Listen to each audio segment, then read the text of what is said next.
I don't actually know if that's true, but it sounds true, so I'm going to go with it. Hey everyone, it's Jenna Harte here, and I am starting a brand new video series on Write with Heart, where I want to share some of my tips and insights to writing and publishing and promoting, particularly in the area of genre fiction, like romance and mystery. And today I thought I would start out with writing tips for people who want to write but haven't gotten started. And this is inspired by my sister, who is getting really fired up about getting started writing. And she had written something for me many years ago that was really fantastic, but her kids were young and she didn't have a lot of time, so she never really got back to it. And then she told me she lost it. This is why you have to save your stuff. Anyway, recently, over the last couple of years, I've been bringing her and my mom with me when I go to writing and reader events, and she's real fired up now to get writing again. She wrote something recently that wasn't like what she wrote before, but is still really fantastic. I want to encourage her to write. So this video is inspired by her as someone who wants to get started writing.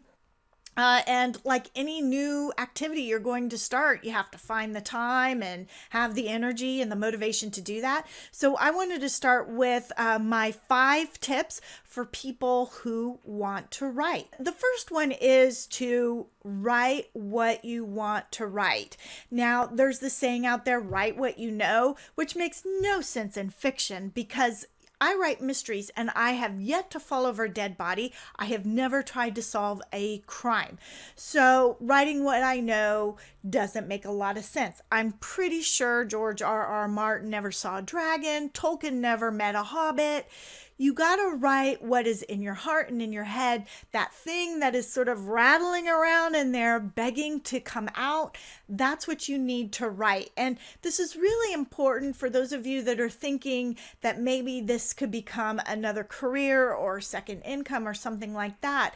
And so there's this idea that you need to write what is selling. And I have a couple of thoughts about that.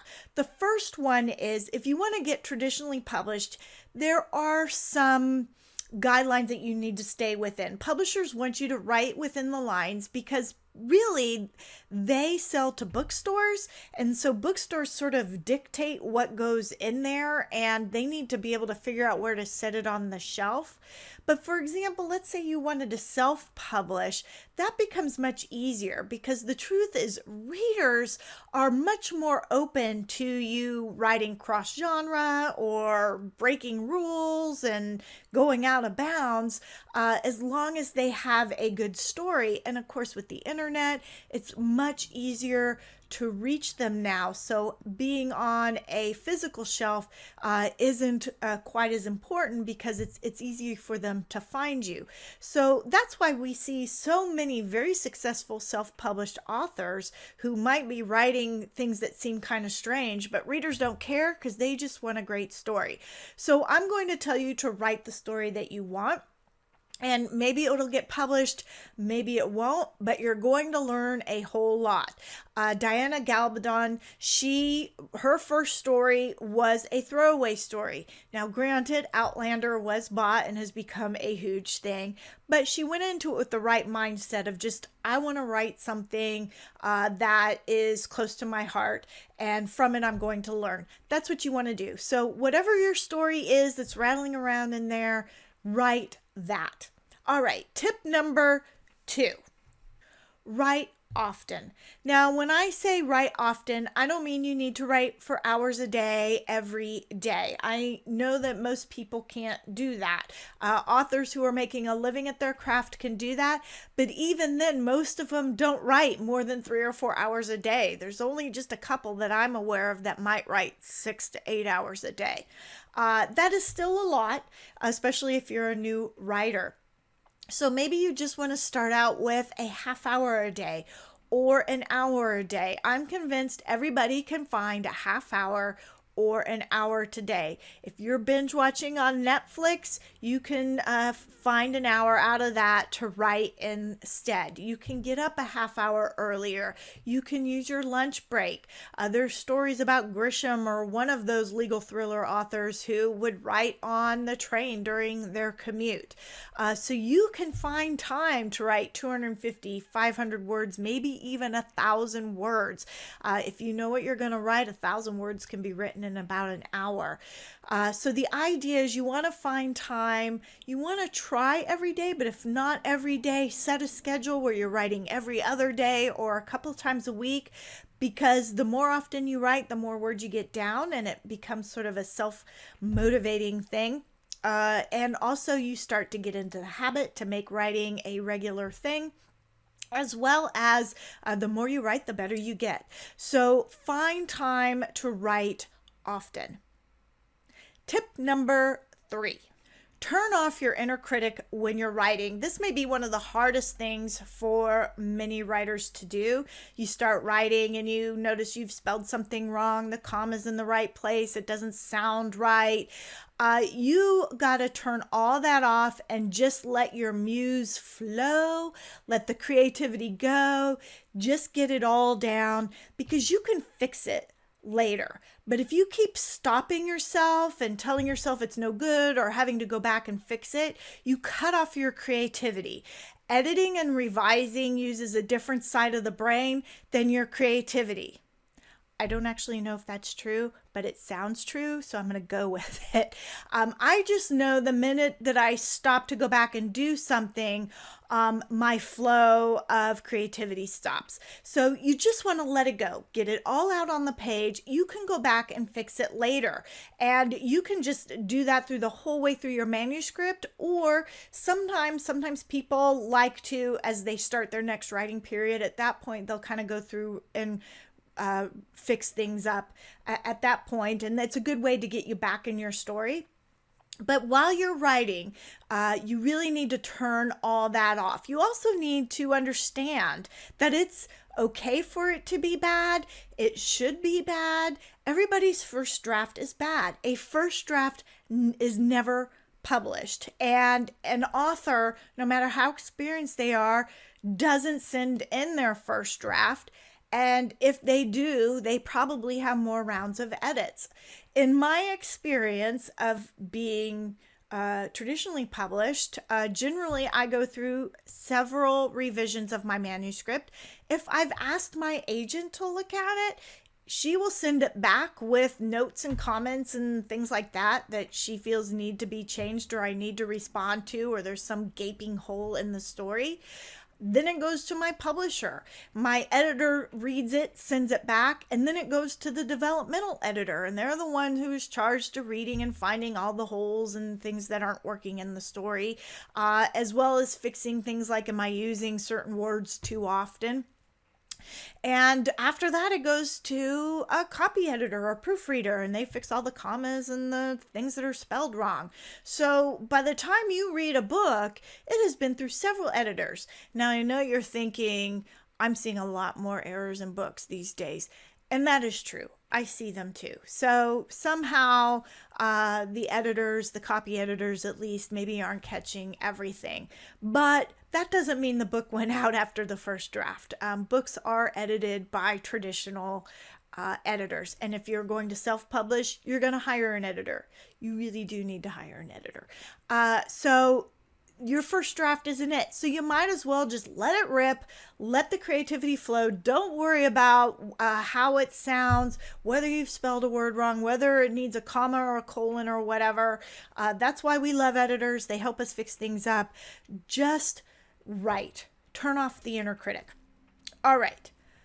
Tip number 4, hang with your writing tribe. Writing is a very isolating experience. You kind of do it alone in your office, or maybe you go to a Java joint, but it's very solitary and it's cerebral. You're in your head. You're not necessarily talking with other people when you're doing it.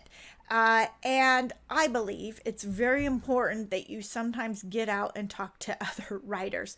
And there's several advantages to this for you. So it's not just an assignment I'm giving you. It's going to make you a better writer.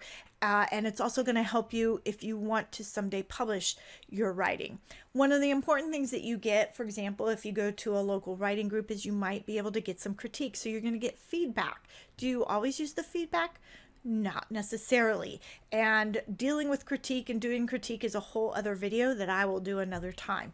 But it is important to get feedback. They will show you holes in your story, or you will find out if the thing you meant to say was what is actually, or what people are understanding.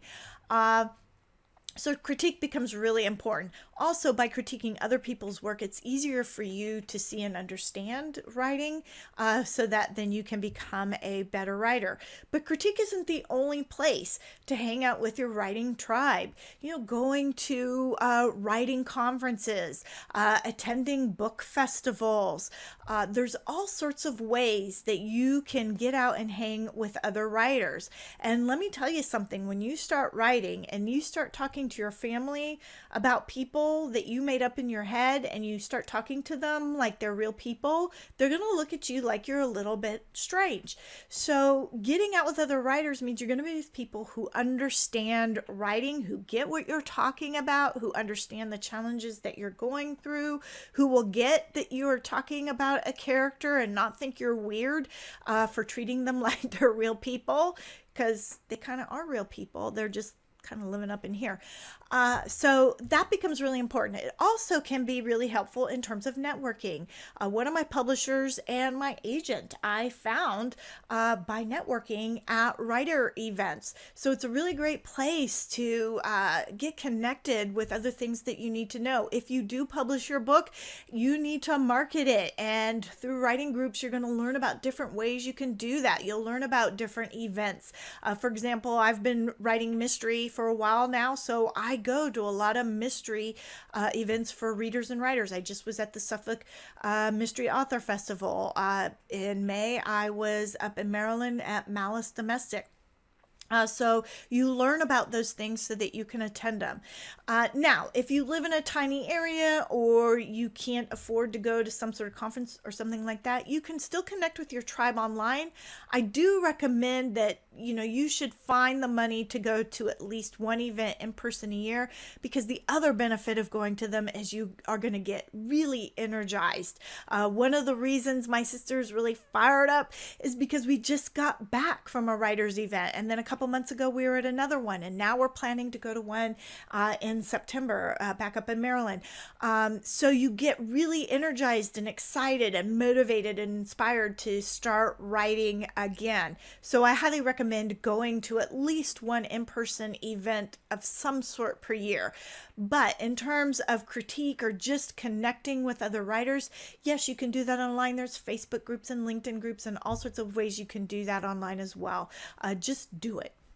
All right, now we're on to our last tip number 5, and that is start marketing now.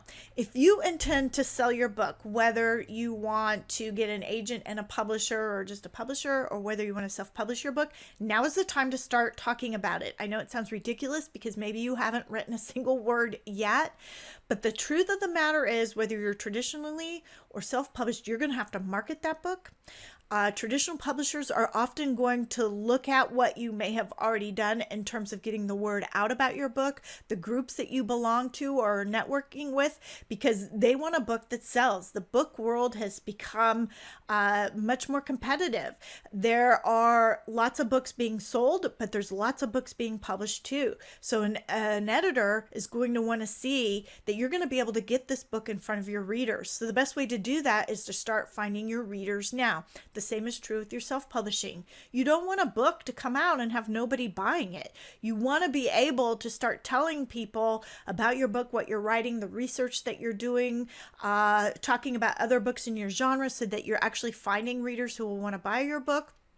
And then as your book gets close, maybe you're going to ask some of these people to beta read for it, give you feedback. So they're going to be all fired up and excited about your book. They're going to be talking to people about it. Then as the book gets close, they're going to start helping you market it. And then when the book drops, there's going to be people who buy it. So it's really important that even if you haven't written anything, that you are starting to talk about your book, and you start to find the people online or offline who are going to buy this book when it drops. It's really important. I cannot tell you how important this is, especially if you want to go with a traditional publisher. They look at that. And in fact, if you do have an editor who's interested in buying your book, one of the forms you end up filling out has to do with how you're going to market the book. So if you can say to them, hey, I already have a Facebook group, or I already have a Facebook fan page, or I'm already emailing them, or I have such and such number of people following me on Wattpad, that is going to be helpful to you.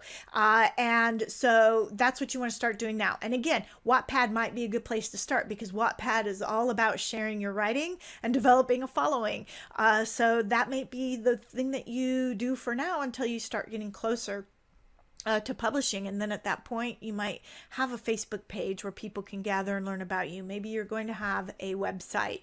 Whatever it is, start talking about it and doing something now to find your tribe. Okay, so that is my 5 tips for people who want to get started writing. If you liked these tips and would like to know more tips about getting started writing, or maybe you're already writing and are going to want tips and resources, I plan to continue this series with Write with Heart.